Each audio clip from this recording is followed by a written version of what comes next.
સમાજના માણસો સાથે થરાદ રેફરલ હોસ્પિટલમાં રાતના સમયે જે ખૂની હુમલો કરવામાં આવ્યો હતો એ હુમલાના આરોપી હાજર ન થતા દલિત સમાજ દ્વારા આવેદનપત્ર આપવામાં આવ્યું હતું। થરાદ શિવનગર ખાતે એક જ સમાજના માણસો અંદરો અંદર બોલાચાલીને લઈને બાખડતા એકબીજા માણસો રેફરલ હોસ્પિટલમાં ખસેડવામાં આવ્યા હતા। ત્યારે થરાદના રાજપૂત સમાજના લોકો દ્વારા અચાનક હુમલો કરવામાં આવ્યો હતો। ત્યારે આ હુમલાને લઈ પોલીસ ફરિયાદ નોંધાતા હજુ સુધી આરોપીઓ પકડમાં ન આવતા દલિત સમાજના દ્વારા આવેદનપત્ર આપવામાં આવ્યું હતું। ત્યારે ડીવાયએસપી SM વારોતરિયાના કહેવા મુજબ આજે કોઈ પણ સંજોગોમાં આરોપીને ઝડપી લેવામાં આવશે।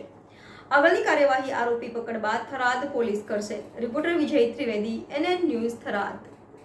દર્શક મિત્રો, તમારી આસપાસ બની રહેલી અવનવી ઘટનાઓ વિશે જાણવા માટે NN ન્યૂઝને લાઈક કરો, શેર કરો, સબસ્ક્રાઇબ કરો અને બેલ આઇકન પ્રેસ કરો જેથી આપને નોટિફિકેશન્સ મળતી રહે। વાળા વ્યક્તિઓ છે જે અમને અમારા સગા સંબંધીઓ દ્વારા વારંવાર ધમકી સુધીમાં આરોપી પકડાયા છે। બસ મહામારી સાહેબ એટલી જ અમને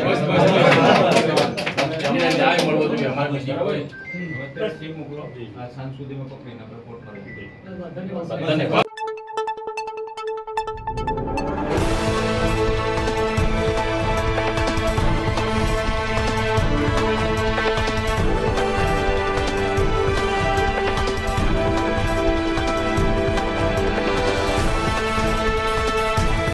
આ કામના ફરિયાદી અમે રામાણી પીરોમલ નજારના ઉપર તથા તેના પરિવાર ઉપર હિચકારો અને ખૂની હુમલો કરવાથી જે અમારા ઈસમોને અત્યારે ખૂબ દાખલ કરવામાં આવેલા છે અને એ એક પ્રાઇવેટ હોસ્પિટલમાં બંને જગ્યાએ દાખલ છે અને એમને પણ અત્યારે જીવન મરણ વચ્ચેના ઝોલા ખાઈ રહ્યા છે, બરાબર। અને આમેવાળા વ્યક્તિઓ અહીંયા તપાસ જે ડીવાયએસપી સાહેબ ચલાવી રહ્યા છે એ થોડી મંદ ગતિથી ચાલતી હતી, એટલા માટે એમને અમે લેખિતમાં આવેદનપત્ર માટે આપવા માટે આવ્યા છે કે ભાઈ તાત્કાલિક ત્વરિત રીતે તપાસ ચલાવી અને એમને તાત્કાલિક અટકમાં લેવા આ અમે દલિત સમાજ વતી સૌએ એમને અરજ કરવામાં આવેલ છે, એવી અમારું કહેવું છે।